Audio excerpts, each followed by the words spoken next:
பக்கத்துல உள்ள வீடுகள்ல போய் கதவை தட்டி தண்ணி கேட்டு தண்ணி வாங்கி குடிச்சிருக்காங்க. அப்படின்னா என்ன அர்த்தம்? அரசாங்கம் எங்க போச்சுது? ஏன் தண்ணி கூட குடிக்க ஏற்பாடு பண்ண மாட்டாங்களா?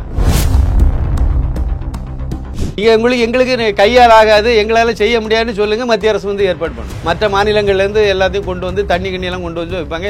இல்லை தன்னார்வ தொண்டு நிறுவனங்கள்லேருந்து எல்லாத்தையும் கொண்டு வைப்பாங்க. இதெல்லாம் வந்து ஒரு தகுதி இல்லாத திறனற்ற ஒரு அரசாங்கம் சார். இது வந்து ஒரு கேலி கூத்தான இது. ஏன் வந்து முதலமைச்சர் எங்கே சார் இருந்தார்?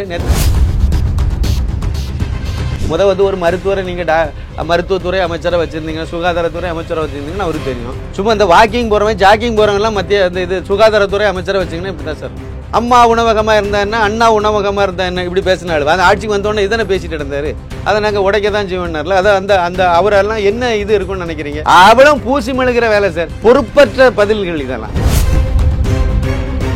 அம்மா வந்து ஒண்ணுக்குமே திறமை இல்லாத ஒரு ஆளும் கிடையாது. அது பயங்கரமான கேடி. கரெக்டா நம்ம லாங்குவேஜ் இருக்கு. பயங்கரமான கேடி, புத்திசாலி, தெளிவான ஆள். அது எந்த நேரம் வேணாலும் ஒரு சிண்டையா மாறும். அது வந்து நீண்ட நாளா எதிர்பார்த்துட்டு இருக்காங்க எல்லாரும். நீங்க ரொம்ப போட்டு ஓரம் கட்டி வைக்கிறீங்க, அது ஆகத்தானே செய்யும்.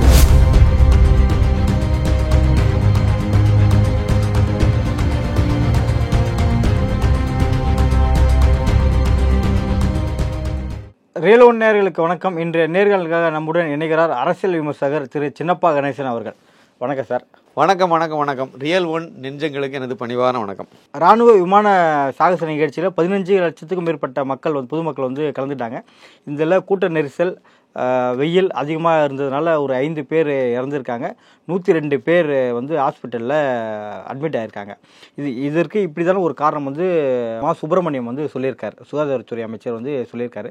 ஆனால் அண்ணாமலை அவர்கள் தமிழக அரசு போதிய கவனம் இதில் செலுத்தலை. அடிப்படை ஏற்பாடுகள் செய்யாமல் புறக்கணித்த திமுக அரசால் தான் இந்த இழப்புகள்லாம் ஏற்பட்டிருக்கு. இது முழுக்க முழுக்க திமுக தான் காரணம் அப்படின்னு சொல்லிட்டு அண்ணாமலை அவர்கள் சொல்லியிருக்காரு. இது எப்படி பார்க்குறீங்க சார்? உண்மைதானே அது. இந்த நிகழ்ச்சியை நீங்கள் பார்க்கணும். இந்த நிகழ்ச்சி வந்து 2003 இதுக்கு முன்னாடி நடந்திருந்து. 21 வருஷத்துக்கு பிறகு பழையபடி சென்னையில் இந்த நிகழ்ச்சி நடக்குது. அதாவது விமான சாகச நிகழ்ச்சி. இந்த நிகழ்ச்சியில் வந்து ஒரு மிகப்பெரிய நேற்று காலையில் 11 மணிக்கு, ஞாயிற்றுக்கிழமை காலையில் 11 மணிக்கு ஆரம்பித்து 1 மணிக்கு நிறைவு பெற்றிருக்கு. இதில் வந்து 70க்கும் மேற்பட்ட விமானங்களை வந்து கொண்டு வந்து சாகசம் பண்ணியிருக்காங்க. இதெல்லாம் இருக்குது. மக்கள் வந்து இதில் வந்து நிறைய பேர் கூடுவாங்கங்கிறது தலைநகர் வேறு. ஞாயிற்றுக்கிழமை நடந்தது. ஞாயிற்றுக்கிழமை தலைநகர் நிறைய மக்கள் இதில் வருவாங்கிறது வந்து முதலாவது தெரியும் தானே, அரசாங்கத்துக்கு தெரியாதா? அதுக்குள்ளே ஏற்பாடு பண்ணணுமா வேண்டாமா? ஒரு சின்ன உதாரணம் சொல்கிறேன் சார். 8 நிமிஷத்துக்கு ஒருக்கா வந்து ஒரு மெட்ரோ ரயில் வந்து இயக்கப்படுது. ஆலந்தூர்லேருந்து சைதாப்பேட்டைக்கு, வண்ணாரப்பேட்டைக்கு 8 நிமிஷத்துக்கு ஒருக்கா ஒரு ட்ரெயின் போயிட்டு வந்துட்டு இருக்கு. அவங்க இந்த கூட்டம் அதிகமாகிட்டுன்னு சொன்ன உடனே 3.5 நிமிஷத்துக்கு ஒருக்கா அந்த மக்கள் வந்து ரொம்ப அதிகமாக கூடிட்டாங்கன்னு சொன்ன உடனே 3.5 நிமிஷத்துக்கு ஒரு ட்ரெயினை வந்து மற்ற சர்வீஸை கட் பண்ணி இந்த பக்கமாக திருப்பி விட்டு அவங்க வந்து நேற்றுக்கு வந்து சும்மா சாதாரணமான இதில் வந்து 2 லட்சம் பயணிகள் ஒரு நாளைக்கு மெட்ரோ ரயிலில் சென்னையில் பயணிக்கிறதா ஒரு கணக்கு இருக்குது. சில பேர் அதை விட கம்மியாலாம் சொல்லிட்டு இருக்காங்க. ஆனால் 2 லட்சங்கிறது அதிகபட்சமாக 2 லட்சம் வரைக்கும் பயணம் பண்ணுவாங்களாம். நேற்றுக்கு ஒரே நாளையில் 4.5 லட்சம் பேர் பயணம் பண்ணியிருக்காங்க. நேற்றுக்கு ஒரே நாளையில் 4.5 லட்சம் பேர். இது எல்லாமே வந்து இந்த விமான சாகசத்தை பார்க்க வந்த மக்கள். எல்லாருக்கும் தெரிஞ்ச ஒரு செய்தி நேற்றுலேருந்தே ஓடிட்டு இருக்கக்கூடியது வந்து வேளச்சேரி ரயில் நிலையம். அந்த ரயில் நிலையம் வந்து வேளச்சேரி ரயில் நிலையம் மாதிரியே தெரியல. மக்கள் அந்த அளவுக்கு அவ்வளவு கூட்டம் மக்கள் மத்தியில் வந்திருக்கு. இதை எப்படிங்க ஒரு முதலமைச்சர் இல்லை ஒரு அரசாங்கம் வந்து எப்படி இதை வந்து கணிக்க தவறுது? சாகசம் பண்ணும்போது இதை பார்க்க நிறைய பேர் வருவாங்க. ஞாயிற்றுக்கிழமை இதில் வரும்போது நிறைய பேர் இங்கே வர்றதுக்கு வாய்ப்பு இருக்கும். அதுக்கு என்ன ஏற்பாடெல்லாம் பண்ணணும் இதெல்லாம் தெரியாதா? இவங்க நம்ம மழையிலேருந்து இவங்க காப்பாற்றுவேன்னு சொல்கிறாங்க, நீங்கள் நம்புறீங்க. இந்த மழை என்னமோ மழை வருது, வரப்போகுது. அந்த மழையில இவங்க காப்பாற்றுவாங்கன்னு இவங்க சொல்லுவாங்க. 4 படகு என்னது இப்போ கொண்டு விட்டாச்சு. 30 மேலே படகு வாங்கி விட்டுருக்காங்க, சொந்தமாக பர்ச்சேஸ் பண்ணியிருக்காங்க. சார் சென்னையில் மக்கள் தொகை 1 கோடிக்கு மேலே சார், 1 கோடிக்கு மேலே. நீங்கள் இங்கே சொல்லுவீங்க ஆம்பூரில் வெடிச்சிட்டு தண்ணி ஒரு 2 நாளைக்கு முன்னாடி. ஆம்பூரில் நீங்கள் இங்கே வந்து படம் காணிச்சிட்டு இருந்தீங்க. ஆம்பூரில் கொட்டுன்னு கொட்டி தள்ளிட்டு. இதானே நல்ல வரும். நான் என்ன சொல்கிறேன்னா, எந்த விஷயமா இருக்கட்டும் அதுக்கு ஒரு ஏற்பாடு பண்ணணுமா வேண்டாமா? முதலமைச்சர் போகணும், பொண்டாட்டியை கூட்டிட்டு போகணும். அண்ணாமலை அவர்கள் தமிழக அரசு வந்து புறக்கணிச்சிருக்கு. இந்த புறக்கணிச்ச வார்த்தை வந்து பயன்படுத்தியிருக்காரு சார். ஆமாம், தமிழக அரசு எப்படி செய்யல புறக்கணிக்கும்? 8000 போலீஸ் வந்து ஏற்பாடு பண்ணல அப்படின்னா அங்க தண்ணி தொட்டி வச்சிருக்காங்க. என்ன தொட்டி வச்சாங்க? எத்தனை பஸ் அங்க நிப்பாட்டி விட்டாங்க? இந்த வந்து இன்னைக்கு வந்து நிறைய மக்கள் அங்க போறாங்கன்னு காலையிலே முதல்ல தெரிஞ்சிட்டல. இதை தெரியணும்ல. பிறகு எது உளவுத்துறையெல்லாம் எதுக்கு வச்சிருக்கீங்க? இந்த நிகழ்ச்சிக்கு நீங்க சரி எவ்வளவுதான் வருவாங்க சுப்பிரமணியம் ஒரு விளக்கத்தை கொடுத்தாரு, இப்போ பிரஸ் மீட் கொடுத்தாரு பாத்தீங்களா? என்ன சொல்லியிருக்காரு சொல்லுங்க. 65க்கு டாக்டர் வந்து இதுல பணியில இருந்தாங்க.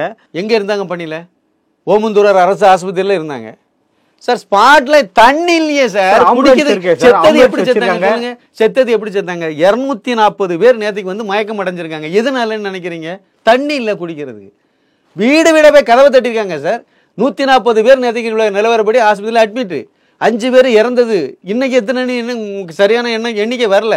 பக்கத்தில் உள்ள வீடுகளில் போய் கதவை தட்டி தண்ணி கேட்டு தண்ணி வாங்கி குடிச்சிருக்காங்க. அப்படின்னா என்ன அர்த்தம்? அரசாங்கம் எங்கே போச்சுது? ஏன் தண்ணி கூட குடிக்க ஏற்பாடு பண்ண மாட்டாங்களா? இவ்வளோ மக்கள் வருவாங்க. சரி, நீங்கள் வந்து 15 லட்சம் சொல்கிறீங்க, நேரடியாகவும் மறைமுகமாகவும் பார்த்ததுன்னு சொல்லி ஒரு கணக்கு சொன்னாங்க. நீங்கள் நேரடியாகவே அங்கே 15 லட்சம் பேர் 5 லட்சம் பேர் இருக்கதான் தான் சொன்னாங்க. மெரினா பீச்சில் போய் சேர்ந்தது 5 லட்சம் பேர் சொன்னாங்க. சரி, 15 லட்சம் பண்ணி வச்சுடுங்க சார். 15 லட்சம் பேர் வரும்போது எவ்வளவு ஏற்பாடு பண்ணி வச்சுருக்கணும்? எவ்வளோ பஸ்ஸு? நீங்கள் வந்து வழக்கம் போல் எல்லாத்துக்கும் லீவ் எடுக்கக்கூடிய டிரைவர் கண்டக்டர்னால லீவ் கொடுத்துட்டீங்க. அப்புறம் நேற்று காலையிலேருந்து நீங்கள் வாங்கன்னு கூப்பிட்டு அவன் வந்து டெப்போவுக்கு வர முடியலையே, டிராஃபிக் ஜாம், அவன் வர முடியலை. நைட் டியூட்டி பார்த்துட்டு அவன் வந்து வீட்டுக்கு போகணுன்னு அங்கே டெப்போவில் தூங்கிட்டு இருந்தவங்களாம் தட்டி எழுப்பி நீ உடனே வண்டி எடுத்துகிட்டு போகணும்னு சொல்லிட்டீங்க. அவன் போகிற கடைசியில் வண்டி எடுத்துகிட்டு போனான். சில டெப்போவில் வண்டி அதிகாரி கொடுக்க மாட்டேன்னு சொல்லிட்டாங்க. இது அவ்வளோ கூத்தம் அரங்கேறின்னு நான் காலை பத்திரிகையில் வந்த செய்தி. நான் சொல்கிறது நான் இட்டுக்கட்டி சொல்லலை. இது இவ்வளோ நடந்து என்ன ஏற்பாடு நடந்திருக்கு? புறக்கணிச்சதா இல்லையா? இது ஏற்பாடுகள் எல்லாம் அரசு சைட்லேருந்து எல்லாமே செய்யப்பட்டிருக்கு. என்ன ஏற்பாடு பண்ணாங்க? உயிரிழப்பு, இந்த மயக்கம் வந்து முழுக்க சரி, இதுக்கு பொருளால் ஏற்பட்டிருக்கு. வெயில் ஞாயிற்றுக்கிழமை வெயில் இருக்கு இல்லைங்கிறது கூட தெரியாமையா ஆட்சி நடத்திட்டு இருக்கீங்க நீங்க சார். இன்னைக்கு ஞாயிற்றுக்கிழமை இன்னைக்கு வெயில் அடிக்குமா மழை பெய்யுமா இது கூட தெரியாதா சார்? ராணுவ விமான சாகசம் வந்து மத்திய துறைக்கிட்ட இருக்கிற மத்திய அமைச்சர்கிட்ட இருக்கிற அதோட நிகழ்வு அது. ஸோ இவங்க வந்து பாதுகாப்பு பணியில் தானே ஏற்பாடு. பாதுகாப்பு ஏற்பாடு எல்லாம் மாநில அரசு செய்யணும் சார். அது வந்து விமானப்படை வந்து செய்யாது. நீங்கள் எங்களுக்கு கையால் ஆகாது, எங்களால் செய்ய முடியாதுன்னு சொல்லுங்கள். மத்திய அரசு வந்து ஏற்பாடு பண்ணும். மற்ற மாநிலங்கள்லேருந்து எல்லாத்தையும் கொண்டு வந்து தண்ணியெல்லாம் கொண்டு வந்து வைப்பாங்க. இல்லை தன்னார்வ தொண்டு நிறுவனங்கள்லேருந்து எல்லாத்தையும் கொண்டு வைப்பாங்க. இதெல்லாம் வந்து ஒரு தகுதி இல்லாத திறனற்ற ஒரு அரசாங்கம் சார். இது வந்து ஒரு கேலி கூத்தான இது. ஏன் வந்து முதலமைச்சர் எங்கே சார் இருந்தார் நேற்றுக்கு? அதை வேடிக்கை பார்க்க போனாரா இல்லையா? நிகழ்வில் போய் இருந்தார்ல, பொண்டாட்டி கூட்டிகிட்டு போனார்ல, துணை முதலமைச்சர் போனார்ல, குடும்பத்தோடு போனாங்கல்ல. இவங்கெல்லாம் போய் வேடிக்கை பார்க்க தெரிஞ்சதில்ல. ஏற்பாடு பண்ணணும்னு ஏன் தெரியாது? இவங்க போகும்போதே இவங்களுக்கு தெரியுமில்ல பல லட்சம் பேர் இங்கே கூட போகிறாங்கன்ட்டு. குறைந்தபட்சம் ஒரு கலந்துக்கிற வேலை எப்படி சார்? மெத்தனமா தானே சார் இருந்திருக்காங்க மாட்டாங்களே சார்? மெத்தனமா தானே இருந்திருக்காங்க. 5 உயிர் போயிட்டேன் சார். இன்னும் உள்ள கணக்குக்கு இன்னும் அது எத்தனை மாறுதுன்னு தெரியல. கணக்கு சொல்லி சொன்னது 5 பேர் உயிர் நீங்க திருப்பி கொடுத்துருவீங்களா? என்ன தண்ணி கொடுக்காம செத்துருக்காங்க சார். இதுக்கு வந்து கதை எழுதிட்டு இருக்கீங்க. அவருக்கு வந்து ஏற்கனவே கிட்னி ப்ராப்ளம் இருந்தது, அதனால இவர் செத்து போயிட்டாரு. இதெல்லாம் ஒரு காரணமா? குடிக்கிறதுக்கு தண்ணி கொடுக்கல அவ்வளவுதான். மெரினா பீச்சில் கடற்கரையில் இருக்கீங்க, அங்கே வந்து குடிக்கிறதுக்கு தேவையான தண்ணி பல லட்சம் பேர் வருவாங்கன்னா அவங்களுக்கு தேவையான ஏற்பாடு பண்ணியிருக்கணும் தானே, பண்ணலை. அப்படின்னா நீங்கள் புறக்கணிச்சிட்டீங்க. இது மத்திய அரசினுடைய ஒரு அமைப்பு. இது வந்து சாகசம் பண்ணக்கூடியது வந்து விமானப்படை. இது வந்து மத்திய அரசு கட்டுப்பாட்டில் இருக்கக்கூடியது. அதனால மாற்றான் தன் மனப்பான்மையில் பார்த்தாருங்கிறது அண்ணாமலையுடைய கருத்து. உண்மை தானே? ஏற்பாடு பண்ண வேண்டியது யார் சார்? மத்திய அரசு நிறுவனம் நடத்தினா நீங்கள் அப்போ கண்டுக்க மாட்டீங்களா? யாரோ ஒருத்தங்க நடத்துறாங்கன்னு விட்டு போயிருவீங்களா? வந்திருக்க மக்கள் எல்லாம் தமிழன் தானே. செத்தவான 5 பேரும் தமிழன் தான். அதுக்கு என்ன செய்ய போறீங்க நீங்கள்? வந்து ஒரு மருத்துவரை நீங்கள் மருத்துவத்துறை அமைச்சரை வச்சுருந்தீங்கன்னா, சுகாதாரத்துறை அமைச்சரை வச்சுருந்தீங்கன்னா அவருக்கு தெரியும். சும்மா இந்த வாக்கிங் போகிறவங்க ஜாக்கிங் போகிறவங்கலாம் மத்திய இது சுகாதாரத்துறை அமைச்சரை வச்சிங்கன்னா இப்படி தான் சார் இருக்கும். சட்டப்படி இவங்க இருக்கலாம் தான், நான் இல்லைன்னு சொல்லலை. ஆனால் இவர் யாக்கியான இப்படி தானே பேசுவார். அம்மா உணவகமாக இருந்தா என்ன, அண்ணா உணவகமாக இருந்தா என்ன, இப்படி பேசினாள். அந்த ஆட்சிக்கு வந்தோடனே இதனை பேசிட்டு இருந்தார். அதை நாங்கள் உடைக்க தான் செய்வோம்னார்ல. அதை அந்த அவரெல்லாம் என்ன இது இருக்குன்னு நினைக்கிறீங்க? அவளும் பூசி மெழுகிற வேலை சார். பொறுப்பற்ற பதில்கள் இதெல்லாம். செய்த தப்புக்கு அவங்க வந்து அது பிராயச்சித்தை தேடணும் சார். அதான் முறை. இது வந்து ஒரு தவறுதல் நடந்திருக்குங்கிறத பார்க்கணும். நீங்கள் எத்தனை பஸ்ஸை இவங்க ஏற்பாடு பண்ணாங்க சொல்லுங்கள்? திறன் இல்லாத தகுதி இல்லாதவங்களெல்லாம் கொண்டு போய் நீங்கள் போய் முதலமைச்சராக வச்சிங்கன்னா இப்படி தான் நடக்கும். இன்னும் நிறைய நடக்கும். இன்னும் அடுத்து மழைக்காலம் வருது, காரணம் சொல்லுவாங்க பாருங்கள். இப்போ விசிகாவோட துணை பொதுச் செயலாளர் ஆதவர்ஜனாவும் இதில் வந்து ஒரு குற்றச்சாட்டை பதிவு பண்ணியிருக்காரு. இதில் வந்து கலந்துக்கணும்னு சொல்லிட்டு அரசு அதிகாரிகளும் அமைச்சர்களும் ஒரு ஆர்வத்தை தான் காட்டினாங்களே கண்டி மக்கள் நலனில் யாருமே அக்கறை இல்லாமல் தான் இருக்குது அப்படின்ற மாதிரி இது நிகழ்வு உணர்த்திருக்குன்னு சொல்லிட்டு அவர் ஒரு கருத்தை வந்து பதிவு பண்ணுறாரு. தொடர்ந்து திமுகவை அடிச்சுக்கிட்டே இருக்காருல்ல, அந்த அஜெண்டாவை யார் அவர் கொடுத்தா? திருமாவளவன் தான் கொடுத்துருக்காரு. வேற யாரும் அந்த உரிமையை அவருக்கு கொடுக்க முடியல. இல்லை, அவரே வாய் திறக்காத அளவுக்கு இவர் எப்படி சார் பேசியிருப்பாரு? இல்லை, அதாவது குழப்பத்தை, அதாவது கண்ணாடி மாளிகையிலேருந்து கல்ல வீசியிருக்காரு. அப்படி இல்லை, அரசாங்கம் செய்கிற தப்பை சுட்டி காணிக்கிறார். இந்த கருத்தில் எனக்கு நம்ம எதை தானே பேசிட்டு இல்லை, இதுக்கு முன்னாடி ஒரு ஆமாம் தொடர்ந்து குற்றச்சாட்டு வைக்கிறாரு. நான் இல்லைன்னு சொல்லலை, அரசாங்கத்துக்கு மேலே குற்றச்சாட்டு வைக்கிறாரு. அது வந்து திருமாவளவன் அவர்களுடைய அனுமதி இல்லாமல் இவர் பேசுகிறாருன்னு எல்லாம் நான் நம்பலை. அப்படிலாம் கிடையாது. அவருடைய அனுமதி, அவர் பேசுனா பிரச்சனை ஆயிரும். நீ பேசுன்னு சொல்கிறாரு, இவர் பேசுகிறாரு, அவ்வளோதான். அவர் பேச வேண்டியது. திருமாவளவன் நேரடியாக பேச கூட்டணிக்குள்ளே இருந்துட்டு திமுகவுக்கு விசிக வந்து ஒரு குறைச்சலே கொடுத்துட்டு இருக்கா சார். குறைச்சல் கொடுத்தா தான் சார் அடுத்த சீட்டு, அடுத்த எலெக்ஷனுக்கு அப்போ தான் சீட்டு கூட கொடுப்பீங்க, இல்லைன்னா கொடுக்க மாட்டீங்க. வேற முடியறது எங்கே? கூட்டணி வேணான்னு சொல்லிட்டாங்கன்னா அது கூட்டணி வேண்டாம்லாம் இவங்களும் சொல்ல மாட்டாங்க. அவங்களுக்கும் இவங்களை விட்டா வேற வழி கிடையாது. திமுகவுக்கு விடுதலை சிறுத்தைகள் இல்லை கூட்டணி கட்சிகளை விட்டா வேற போக்கிடம் இல்லை, இவங்களுக்கும் வேற போக்கிடம் இல்லை. எங்கே போவாங்க? அங்கேருந்து கோவிச்சிட்டு நேரம் அண்ணாமலை கூட போய் சேர்ந்துருவாங்களோ கூட்டணியில், இல்லை இவர் எடப்பாடி பழனிசாமி கூட போய் சேர்ந்துருவாங்களோ? சேர்ந்துரும்னு சொல்லிட்டு இருப்பாங்க, வெளியே கிளம்பவே மாட்டாங்க. கிளம்பிடுவோம் அப்படின்னு சொல்லுவாங்க. எதுக்குன்னா கொஞ்சம் சீட்டு பேரம் பேசுறதுக்கு வசதியாக இருக்கும். வேறு இதில் எந்த லாஜிக்கும் கிடையாது சார். நீங்கள் அப்படிலாம் பயப்பட வேண்டியதில்லை. அங்கேருந்து வெளியே வந்துடுவாங்க அப்படின்லாம் அதெல்லாம் கிடையாது. இந்த மாதிரி முரண்பட்டு பேசிக்கிட்டே இருந்தோம் அப்படின்னா, என்னப்பா நம்ம வின்னர் படத்தில் வரோம்ல, அங்கே என்ன நாய் குலைக்குது, பிஸ்கட் போடுப்பா, தண்ணி வைப்பான்னு சொல்லுவாங்களே, அதை மாதிரி தான். நீங்கள் இந்த மாதிரி கத்திக்கிட்டே இருந்தாங்க, இல்லைன்னா குடைச்சல் கொடுத்துட்டே இருந்தீங்கன்னா சீட்டு கிடைக்கும். பேரம் பேசுறதுக்கு கொஞ்சம் அதிகமாக பேசலாம், டிமாண்ட் பேசலாம், இன்னும் கொஞ்சம் அமௌண்ட் நிறைய தாங்கன்னு கேட்கலாம். வேறு இதில் வேறு ஒன்றுமே கிடையாது. நான் என்னுடைய பார்வை இருந்தேன். ஆனால் அவங்க சொன்ன கருத்து தப்பு கிடையாது. ஆதவ அர்ஜுன் எந்த கூட்டணி கட்சியும் வாய் திறக்காத நிலையில் விசிகா மட்டும் தான் சார் பேசியிருக்கேன். விசிகா மட்டும்தான். மற்ற எல்லாருமே வந்து அந்த அளவுக்கு தோழமை சுட்டுதலோடு இருக்காங்கன்னு அர்த்தம். ஆளுங்கட்சி என்ன செய்தாலும் நாங்கள் வந்து கேங்க. அப்படி தானே சார் 3.5 வருஷமாக பண்ணிட்டு இருக்காங்க. எந்த தப்பை அவங்க சுட்டி காணிச்சாங்க? ஏதாவது ஒரு கட்சி, கம்யூனிஸ்டோ காங்கிரஸ், கனிமொழி கூட ஒரு பதிவு போட்டிருக்காங்களா சார், சமாளிக்க முடியலன்னா இது போல கூட்டங்களை தவிர்த்துக்கலாம் அப்படின்னு சொல்றாங்க இல்லையா? இது கண்கட்ட பிறகு சூரிய நமஸ்காரம். சமாளிக்க முடியலைன்னா அதுக்கு என்ன சார் அர்த்தம்? அவங்க அண்ணன் தானே சமாளிக்கணும். இதை ஏற்பாடு பண்ண வேண்டியது யாரு? அவங்க தானே. உண்மையிலே அவங்க திமுகக்குள்ள இதெல்லாம் பார்க்கும்போது திமுகக்குள்ள ஒரு குழப்பம் இருக்கலாம். ஸோ அதை கனிமொழி வந்து இப்படி நேரடியாக எப்பவுமே சொல்லாதவங்க வெளிப்படுத்துறாங்க அப்படின்னு நம்ம எடுத்துக்கலாம். எனக்கு அந்த மாதிரி எனக்கு ஒரு கருத்து உண்டு. அது கனிமொழி வந்து வெளிப்படையாக பேசுகிறோம் ஒரு அரசியல், என்னுடைய கருத்து தான். ஆனால் வெளிப்படையாக நான் சொல்கிறேன் என்ன அப்படின்னா, கனிமொழிக்கு வந்து முக்கியத்துவம் வந்து அங்கே குறையுதுங்கிறது உண்மை தானே.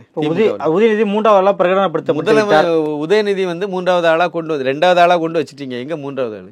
துரைமுருகன் 2வதா இருக்காரு. சீட்டு தான் சார் 2வது. அந்த சீட்டை எப்பனாலும் பொதுச்செயலாளர், அதுக்கப்புறம் தானே இவர். ரொம்ப வருஷமா வந்து முதலமைச்சருக்கு பக்கத்துல இருந்தது ஆர் ராசா. பொது நிகழ்ச்சிகள்ல 2 பேரும் ஒரே இடத்துல கலந்துக்கிறாங்கன்னா ஆர் ராசா பக்கத்துல தான் இருப்பார். கருணாநிதி காலத்துல இருந்து செல்லப்பிள்ளை மாதிரி கூடவே கூட்டிகிட்டே திரிவாரு. அறிவாலயத்திலேருந்து வந்து கார்ல ஏறுறாருன்னா ஆர் ராசாவுக்கு தோளில் கை வச்சுக்கிட்டே தான் நடப்பாரு. இதெல்லாம் பழைய வரலாறுகள். அப்படிப்பட்ட ஆளை நீ தள்ளிடு. உதயநிதியை பக்கத்தில் உட்கார வச்சாரா இல்லையா மேடையில்? அந்த வீடியோ இன்னைக்கு வரைக்கும் சர்க்குலேட் ஆகி ஓடிக்கிட்டு தானே இருக்குது. இன்னொன்று கேட்குறேன், கனிமொழியும் வந்து பிறந்ததுலேருந்தே ஒன்றும் திமுகவுக்காக ஒன்றும் தொண்டாட்டலை. கனிமொழின்னு சொல்லி தான் அந்த அவங்கள வந்து ஃபோக்கஸ் பண்ணாங்க. ஒரு கவிதை எழுதக்கூடிய ஒரு கவிஞராக அறிமுகப்படுத்துறது தான் கருணாநிதியை விருப்பப்பட்டார். அப்படியே சந்தர்ப்ப சூழ்நிலையில் அங்கே கவிதை எழுதிட்டு தெரிஞ்ச அவங்களுக்கு வந்து திடீர்னு, அதாவது இப்போ தான் முதல்வர் ஸ்டாலின் அவர்கள் கனிமொழி சமாளிக்க என்ன மாதிரியான விஷயங்களை கையாளவர், அதை தான் சொல்ல வரேன். அந்த மாதிரி உள்ள நுழைஞ்சாங்க. அப்புறம் அரசியல்வாதி ஆகிட்டாங்க. அப்புறம் கனிமொழி கருணாநிதியாக மாறிட்டாங்க. அரசியல் அந்த ரூட்டுக்கு வந்தாங்க. வந்து அவங்க ஒரு நல்ல ஒரு இதை உருவாக்கிட்டாங்க. இன்னொன்று, அவங்க உள்ள வந்து இதெல்லாம் பண்ணிட்டு இருக்கும்போது இங்கே வந்து மு.க. ஸ்டாலின் தான் இருந்தார். உதயநிதி ஸ்டாலின் வரல. அவர் என்ன சொல்லிட்டு இருந்தார்? அது திமுக, அது அரசியல்லாம் நாங்கள் போக வேண்டியதில்லை, அங்கெல்லாம் முன்னோடிகள் மூத்தவங்க நிறைய பேர் இருக்காங்க, அவங்க பார்த்துக்குவாங்க, நாங்கள் வந்து எங்கள் குடும்பத்தில் பிறந்ததுனால நான் இதில் போவேங்கிற மாதிரிலாம் ஒன்றும் கிடையாதுன்னு சொல்லிட்டு இருக்கும்போதே கனிமொழி உள்ளே தான் இருந்தாங்க. அப்போவே வந்து முன்னிலைப்படுத்திட்டாங்க கனிமொழியை. அப்போவே அவங்க வந்து தமிழ்நாடு முழுக்க உள்ள திமுகவினுடைய முக்கிய ஆட்கள் கூட நல்ல ஒரு லிங்கை உருவாக்கிட்டாங்க. நல்ல ஒரு தொடர்பை உருவாக்கிட்டாங்க. எல்லாத்துக்கும் மத்தியிலும் ஒரு நல்ல பேர் இதெல்லாம் உருவாக்கி வந்துட்டார். கருணாநிதி இருக்கும்போதே கொண்டு வந்தாச்சு. இப்போ நீங்கள் அவங்கள தூக்கி ஓரங்கட்டி வைக்கிறீங்க.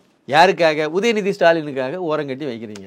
இந்த அம்மா வந்து ஒன்றுக்குமே திறமை இல்லாத ஒரு ஆளும் கிடையாது. அது பயங்கரமான கேடி. கரெக்டாக நம்ம லாங்குவேஜில் சொன்னால் பயங்கரமான கேடி, புத்திசாலி, தெளிவான ஆள். அது எந்த நேரம் வேணாலும் ஒரு சிண்டையாக மாறும். அது வந்து நீண்ட நாளாக எதிர்பார்த்துட்டு இருக்காங்க எல்லாரும். நீங்கள் ரொம்ப போட்டு ஓரங்கட்டி வைக்கிறீங்க. அது ஆகத்தானே செய்யும். அது என்ன பண்ணோம்? சந்தர்ப்பம் கிடைக்கும் போது கரெக்டாக. இப்போ பாருங்கள், இவ்வளோ நாள் வெளியே பேசவே இல்லை. இப்போ இந்த சம்பவத்தில் ட்வீட்டு கரெக்டாக சொல்கிறாங்க. கரெக்டாக அந்த பாயிண்டை வந்து ஏற்றி வைக்கிறாங்க. ஏன் ஏற்றி வைக்கிறாங்க? இவ்வளோ நாளும் உதயநிதிக்கு நீங்கள் பட்டம் சூட்டலை. இப்போ நீங்கள் அடுத்த பட்டத்தையும் சூட்ட போகிறீங்க. அதாவது கட்சியினுடைய செயல் தலைவராக ஆக்க போகிறீங்க. திமுகவினுடைய செயல் தலைவராக உதயநிதி காருவை கொண்டு வைக்க போகிறீங்க. அதே கனிமொழி அவங்களுக்கு நியூஸ் போயிடுச்சு. நியூஸ் அவங்களுக்கு தெரியாதா சார்? வெளியே இருக்க நமக்கு தெரியிற விஷயம் வந்து அவங்க கட்சிக்குள்ளால இருக்குங்க. அது அவங்களுக்கு சொல்லக்கூடாது, ஒரு சீக்கிரட்டாக கூட வச்சுருப்பாங்கல்ல. அதனால தான் அவங்க வராங்க. நீங்கள் இப்போ இந்த இடத்துல செயல் தலைவராக்குங்க கனிமொழியை, பிரச்சனை சால்வ் ஆயிடும். ஆனால் கட்சி உங்கள் கையில் இருக்காது. கனிமொழியை நீங்கள் வந்து திமுகவினுடைய செயல் தலைவர் ஆக்கிட்டீங்கன்னா அதுக்கு பிறகு ஸ்டாலின் கையில் கூட செயல் தலைவர் ஆக்க போகிறாங்க. ஆமாம், இப்போ கருணாநிதி இருக்கும்போது அப்படித்தானே ரூட் என்னைக்கு நடக்க போகுது? இன்னும் ஒரு 10 நாள் நடக்க வாய்ப்பு இருக்கா? 10 நாளில் நடக்கும்னு சொல்ல முடியாது. ஏன்னா இந்த பிரச்சனைலாம் சரி பண்ணணும்ல.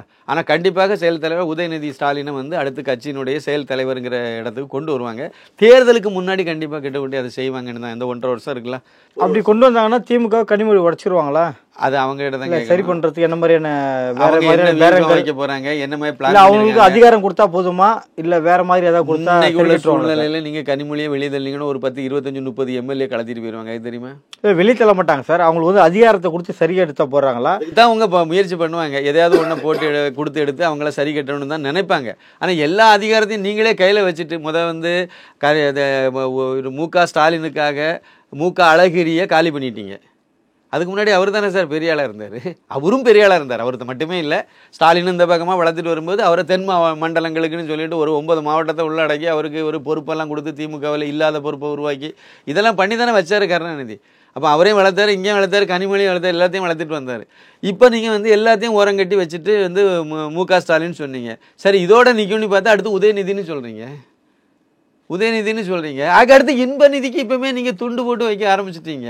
இளைஞரணி மாநாட்டு மேடையில் சேலத்தில் அந்த அவரை தூக்கி மேடையில் கொண்டு உட்கார வச்சுருங்க, அந்த பையனை கொண்டு உட்கார வச்சுட்டீங்க. என்ன நோக்கம் இது? பின் வரிசை, அதுக்கு அடுத்த வரிசையில் வந்து துர்கா உட்கார வச்சுருக்கீங்க. என்ன இது? என்ன இதை நாட்டு மக்களுக்கு உணர்த்துறீங்க? அடுத்த இளைஞரணி செயலாளராக இவர் வரப்போகிறாரு அப்படின்னு சொல்ல போகிறீங்க. அதை தானே நீங்கள் ஃபோக்கஸ் பண்ணுறீங்க. அப்போ அவர் உதயநிதி இடத்துக்கு அவர் வந்துடுவார் இளைஞரணி செயலாளராக. உதயநிதி வந்து அப்படியே துணை அதாவது கட்சியினுடைய செயல் தலைவராக மாறிடுவார். துணை முதலமைச்சர் ஆக்கிட்டீங்க உங்களுடைய அஜெண்டா படி. அந்த குடும்பத்தை தவிர வேறு யாரும் உள்ள, கனிமொழி கூட உள்ளே வரக்கூடாதுங்கிறத கச்சிதமாக காய நகர்த்தீங்க. கனிமொழி மட்டும் என்ன இழிச்சுவாயா என்ன? அவங்களும் வந்து ஒரு லெவல் வரைக்கும் தானே பொறுமையாக இருப்பாங்க. அதனுடைய வெளிப்பாடாக தான் இந்த விஷயத்தை பார்க்குறேன். அது லேசாக ஒரு இதை இப்போவுமே போட ஆரம்பிக்குது. இவருடைய பிள்ளையார் சொல்லியே போட ஆரம்பிச்சிருக்கு மேடம். அடுத்த கட்டமாக என்ன எடுக்க போகிறாங்கன்னு தெரியாது. ஆனால் ஒரு விஷயம் மட்டும் உண்மை, அந்த எந்த முடிவை எந்த இடத்துல எடுக்கணுமோ அந்த இடத்துல எடுக்கலைன்னா அதுக்கு பிறகு நீங்கள் முடிவெடுத்து பிரயோஜனம் இல்லாமல் போயிடும். எடுக்க வேண்டிய நேரத்தில் சரியான நேரத்தில் எடுக்கணும். அது சரியான நேரத்துக்கு சந்தர்ப்பத்தை காத்திருக்கு கனிமொழி அப்படிங்கிறத என்னுடைய கருத்து. கண்டிப்பாக அது ஏதாவது ஒன்று பண்ணும். இந்த எலெக்ஷனுக்கு முன்னாடி நடக்கும். இது 10 நாளையில் நடக்கும்னு இல்லை, எலெக்ஷனுக்கு முன்னாடி நடக்கும்.